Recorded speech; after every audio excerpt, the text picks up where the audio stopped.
Hello guys, welcome back to Ayurvedia classroom.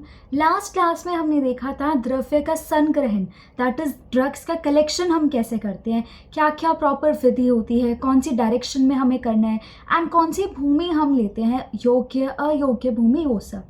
आज के lecture में हम देखने वाले हैं कि जो ड्रग्स हमने कलेक्ट कर लिए उनका संरक्षण, दैट इज़ उनका स्टोरेज और प्रिजर्वेशन हमें कैसे करना है, और जो ड्रग्स होते हैं उनकी शेल्फ लाइफ कैसी होती है, कितनी शेल्फ लाइफ होती है अलग अलग ड्रग्स की, ये सारी चीज़ें। So let's start. सबसे पहले आता है द्रव्य का संरक्षण। संग्रह की गई औषधियों को छाया शुष्क करना चाहिए या धूप शुष्क करना चाहिए। तो हमारे पास दो ऑप्शंस होते हैं, या तो हम ड्रग को धूप में सुखाते हैं, या फिर अगर उनके अंदर कोई वॉलेटाइल सब्सटेंसेस होते हैं जो धूप में जाने के बाद उड़ जाएंगे, कोई एसेंशियल ऑयल्स होते हैं या कोई सुगंध होती है उनके अंदर, तो उनको हम धूप में नहीं सुखाते, उनको हम छाया में सुखाते हैं। तो हमने जो ड्रग्स कलेक्ट किए हैं, या तो हम उनको धूप में सुखाएंगे या फिर हम उनको छाया में सुखाएंगे, ये डिपेंड करता है ड्रग पे। तो द्रव्य अनुसार किसी को धूप में एवं किसी को छाया में शुष्क करना है, दैट इज ड्राई करना है। चरक अनुसार औषधियों का संग्रहण कर फिर धूप में या छाया में सुखाकर नमी दूर होने पर, जो उसका मॉइस्चर होता है वो जब दूर हो जाए, औषधियों के गुण अनुरूप पात्रों में धूपन करके औषध रखकर पिधान लगाकर मुख को बंद किया जाता है। तो चरक के अनुसार ये बताया गया है कि हमने औषधि ली, मतलब कोई भी हमने ड्रग लिया है ना, उसकी नमी, उसका मॉइस्चर दूर करने के लिए हम उसको ड्राई कराते हैं, या तो सन में या फिर छाया में। उसके बाद जब वो ड्राई हो जाता है तो उसके गुण के अनुसार जो कंटेनर है वो हम लेंगे कि वो हमारी औषधि रिएक्ट ना करे हमारे कंटेनर से, है ना, और उसको धूपन करके, मतलब उसको स्टेरलाइज करके कंटेनर को फिर हम यूज़ करते हैं, और उसको स्टोर करके उसके बाहर हम एक चिट लगा देते हैं कि ये कौन सा द्रव्य है हमारा। फिर है भेषजागार का द्वार पूर्व या उत्तर दिशा वाला एवं तीव्र वायु रहित होता है। भेषजागार वो प्लेस होती है जहाँ हम सारे ड्रग्स को स्टोर करके रखते हैं, उसकी डायरेक्शन हमारी पूर्व या उत्तर होती है, उसके गेट की डायरेक्शन, और उस पर तीव्र वायु नहीं आनी चाहिए। ये नहीं कि मतलब बहुत तेज़ तेज़ उसमें हवा आ रही है, नहीं। फिर आता है अग्नि, जल, धुआं, धूल, चूहा, पशु, इन सब का सीधा संपर्क नहीं होना चाहिए। मतलब ये तो बेसिक चीज़ है कि हम अगर किसी चीज़ को स्टोर या प्रिजर्व करके रख रहे हैं तो उस पर तेज़ धूप ना पड़े, है ना, तेज़ हवा ना आए, चूहे, पशु, पक्षी, ये सारी चीज़ उस पर डायरेक्टली कॉन्टैक्ट में ना आए। फिर आता है औषधियों को भली भांति ढककर दीवार पे लगी खूंटियों से लटकाया जाता है। तो पहले के टाइम में क्या करते थे, दीवार पे खूंटी लगा के उस पे टांग देते थे औषधियों को ढक के। लेकिन आज के टाइम तो हमारे पास अच्छे अच्छे स्टोरेज के लिए अच्छी अच्छी हमारे पास फैसिलिटीज़ है, तो हम ये नहीं करते हैं। इस प्रकार संरक्षण करने से औषधियों के गुण सुरक्षित रहते हैं। फिर भेषजागार में मिट्टी के पात्र, काष्ठ पात्र, चीनी मिट्टी, कांच एवं प्लास्टिक आदि पात्रों में वात रहित पैकिंग करके औषधीय द्रव्यों का संरक्षण करना चाहिए। कि मतलब मिट्टी के पात्र है, कांच के पात्र है, ये सारे रिएक्ट नहीं करते हैं हमारी औषधि के साथ, तो इनको सेफ कंसिडर करा जाता है स्टोरेज के लिए, और उनको एयर टाइट कंटेनर बना के फिर हम स्टोर करते हैं ताकि वायु से वो खराब ना हो जाए, एयर से वो खराब ना हो जाए। और आधुनिक अनुसार आज के टाइम पे हम क्या करते हैं, जीएमपी के नियम अनुसार सीमेंट से निर्मित वायु एवं ताप नियंत्रित भेषजागार का निर्माण करना चाहिए। 20 फीट इंटू 20 फीट बड़े कमरे, 15 फीट ऊंची छत, अनेक खिड़कियाँ। तो ये क्या बोल रहे हैं कि आधुनिक अनुसार हमारे जो वो होती है जहाँ पे हम स्टोर करते हैं, जो भेषजागार होता है वो सीमेंट से प्रॉपरली बना होता है, और इसके डायमेंशन उन्होंने दिया है 20 इंटू 20 होता है हमारा, और 15 इसके फीट जो है वो उसकी ऊंचाई होती है, और उसमें बहुत सारी खिड़कियाँ होती है प्रॉपर वेंटिलेशन के लिए।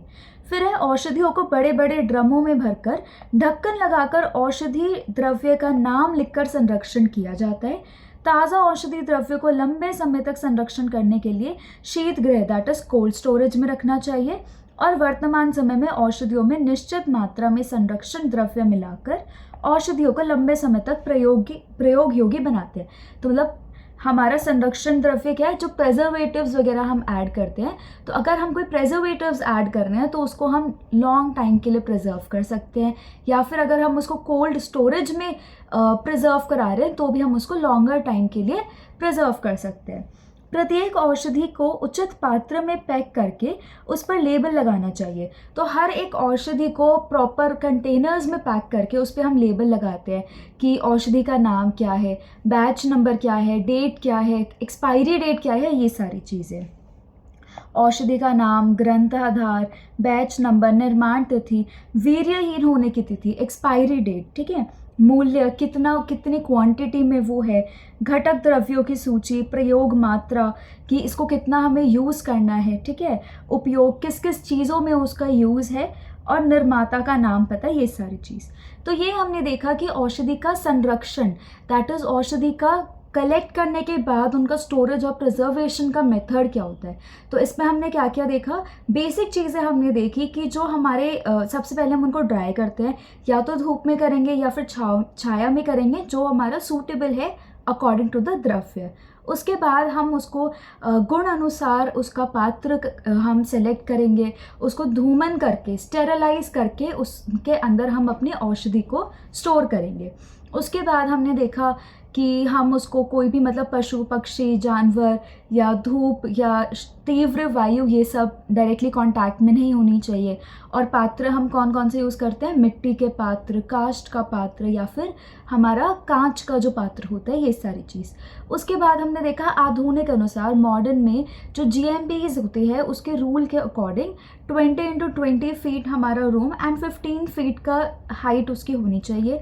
उसके अंदर बहुत सारी विंडोज़ होनी चाहिए। उसके अंदर ड्रम में भर के हम अपनी औषधियाँ रखते हैं और उसको लॉन्गर टाइम तक प्रिजर्व करने के लिए हम या तो कोल्ड स्टोरेज का यूज़ करते हैं या फिर हम उसके अंदर प्रिजर्वेटिव्स ऐड करते हैं। उसके बाद हमने देखा कि जो हमारे ये द्रव्य होते हैं, औषधि जिसके कंटेनर में हम रख रहे हैं, उसके ऊपर हम एक लेबल लगाते हैं जिसके अंदर सारी चीज़ें हम लिखते हैं कि औषधि का नाम क्या है, उसकी एक्सपायरी डेट क्या है, कलेक्शन की डेट क्या है, बैच नंबर क्या है, उसके यूजेस क्या क्या है और वो किस अमाउंट में हमें यूज़ करनी चाहिए, ये सारी चीज़। अब हम मूव करते हैं औषधि की शेल्फ लाइफ पे, जो उनकी सवीर्यता अवधि होती है उस पर। विभिन्न आयुर्वेदीय औषध कल्पनाओं निर्माण के बाद कितने समय तक वीर्यवान अर्थात गुणवान रहती है तथा प्रयोग करने पर निर्दिष्ट रोगों का शमन करती है, वह अवधि या समय सवीर्यता कहती है। मतलब कि कितने टाइम तक वो यूज़फुल रहती है, कितने टाइम तक वो वीर्यवान गुणवान रहती है, कितने टाइम तक वो अपने एक्शंस परफॉर्म करती है, उस अवधि को, उस टाइम ड्यूरेशन को हम क्या बोलते हैं, सवीर्यता, दैट इज़ शेल्फ लाइफ, ठीक है। तो ये पहले के टाइम पे अलग अलग हमारी औषधियाँ की अलग अलग शेल्फ़ लाइफ बताई गई है। आज के टाइम पे ये शेल्फ़ लाइफ थोड़ी इंक्रीज़ हो गई है due to preservatives and good facilities. So let's see पहले के टाइम पे क्या होता था, जितने भी हमारे चूर्ण होते थे वो सिर्फ 2 महीने के लिए हमारे यूज़फुल होते थे, उसके बाद वो ख़राब हो जाते थे। गुटिका जो हमारी टैबलेट्स है और ले होते थे वो 1 वर्ष के लिए होते थे।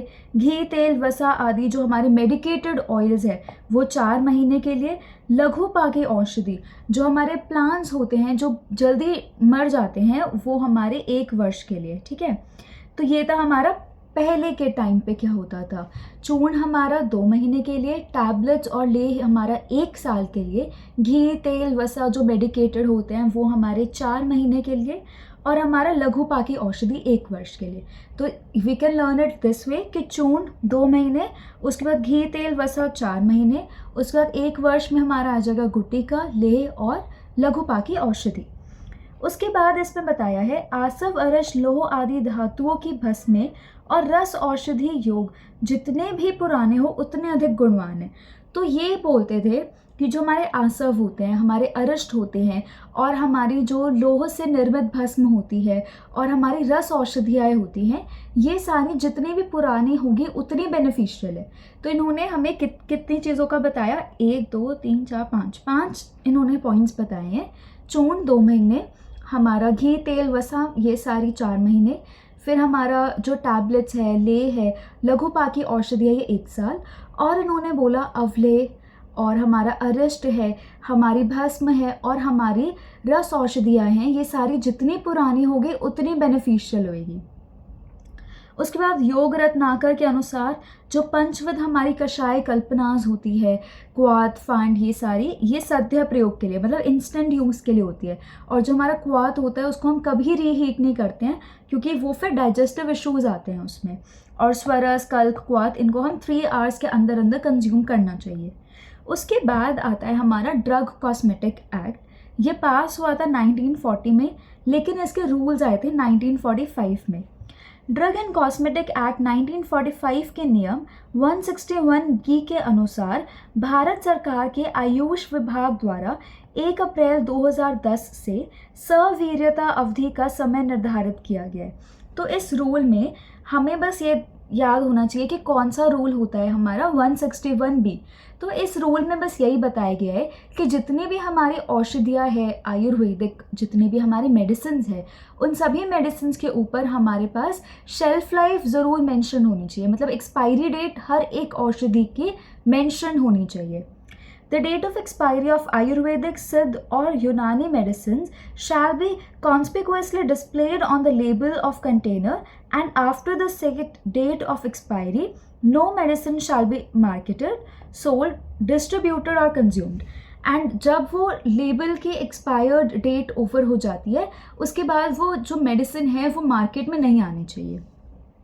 तो ये उन्होंने बहुत सारी मतलब औषधियों की पूरा एक डेजिग्नेटेड चार्ट बना दिया है जिसके थ्रू उन्होंने बताया है कि पर्टिकुलर औषधि की कितनी हमारी शेल्फ लाइफ होनी चाहिए। तो इसमें से मेन जो है वो यही है कि क्वाथ चूर्ण, जो हमारा चूर्ण होता है और जो क्वाथ चूर्ण होता है उसकी शेल्फ लाइफ 2 साल होती है।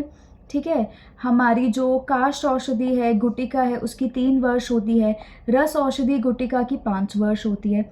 रस औषधि है तो उसकी थोड़ी बढ़ जाती है 5 वर्ष। ठीक है, आसव, वरिष्ठ, रस औषधि, इन सब की 10 वर्ष होती है।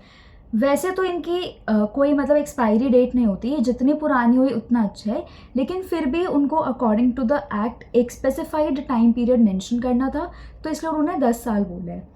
फिर अवलेह की 3 वर्ष होती है, गुगलू की 5 वर्ष, लोह मंडूर भस्म की 10 वर्ष होती है, घृत की 2 वर्ष, तेल की 3 वर्ष। फिर अर्क कल्पना जो हमारी होती है उसकी 1 वर्ष, द्रावक लवण क्षार की 5 वर्ष, लेप चूर्ण की 3 वर्ष, दंत मंजन चूर्ण पेस्ट की 2 वर्ष, लेप गुटी मलहर की 3 वर्ष, वर्ती की 2 वर्ष, घनवटी की 3 वर्ष और पिष्टी भस्म परपटी 10 वर्ष, श्वेत परपटी 2 वर्ष, नाग वंग ताम्र भस्म की 5 वर्ष और कर्ण नासा बिंदु 2 वर्ष, आई ड्रॉप्स की 1 वर्ष, अवलय खंड पाक इनके 3 वर्ष। तो हमें इसमें से मेन जो याद होनी चाहिए वो ये है कि जो हमारे अवलय, अरिष्ट, रस औषधियाँ हमारी और हमारी जो पिष्टी होती है, भस्म होती है, परपटी होती है, इन सब के 10 वर्ष होती है। लेकिन परपटी में से एक एक्सेप्शन है, श्वेत परपटी, उसकी 2 वर्ष होती है। और भस्म में 3 की हमें याद होनी चाहिए, नाग, वंग और ताम्र। NVT से इसको याद कर लेना, नाग, वंग और ताम्र, इसकी 5 वर्ष होती है। अदरवाइज सारी भस्म की 10 वर्ष होती है। उसके बाद हमें याद होनी चाहिए कि जो हमारी आई ड्रॉप्स होती है उसकी 1 वर्ष होती है, कर्ण और नासा की 2 वर्ष होती हैं। ठीक है, फिर दंत मंजन की 2 वर्ष होती है एंड हमारा जो घृत है वो 2 वर्ष, तेल जो है वो हमारा 3 वर्ष एंड हमारा चूर्ण वगैरह ये 2 वर्ष। ठीक है, तो हम इसमें मेन हमने क्या याद किया कि जो मेरे आसव होते हैं, अरिष्ट होते हैं, रस औषधियाँ होती है, पिष्टी होती है, भस्म होती है और परपटी होती है, इन सब के 10 वर्ष होती है। लेकिन परपटी में से श्वेत परपटी जो है उसकी 2 वर्ष होती है और NVT, नाग, वंग और ताम्र, इनकी हमारी 5 वर्ष होती है। उसके बाद हमने देखा घृत की 2 वर्ष होती है, तेल की 3 वर्ष होती है। फिर हमने क्या देखा, हमने ये देखा कि हमारी जो आई ड्रॉप्स होती है उसकी 1 वर्ष होती है, कर्ण और हमारी नासा की जो होती है वो 2 वर्ष, और जो हमारा दंत मंजन वाला चूर्ण होता है उसकी 2 वर्ष, और जो हमारा चूर्ण होता है उसकी 2 वर्ष। तो ये हो गया हमारा मेन जो औषधि कल्पनाएं होती है उनकी शेल्फ लाइफ जो हमारी अभी मॉडर्न के टाइम पे क्या क्या है वो उसके अकॉर्डिंग। तो आई गेस आज के लेक्चर के लिए इतना इनफ है।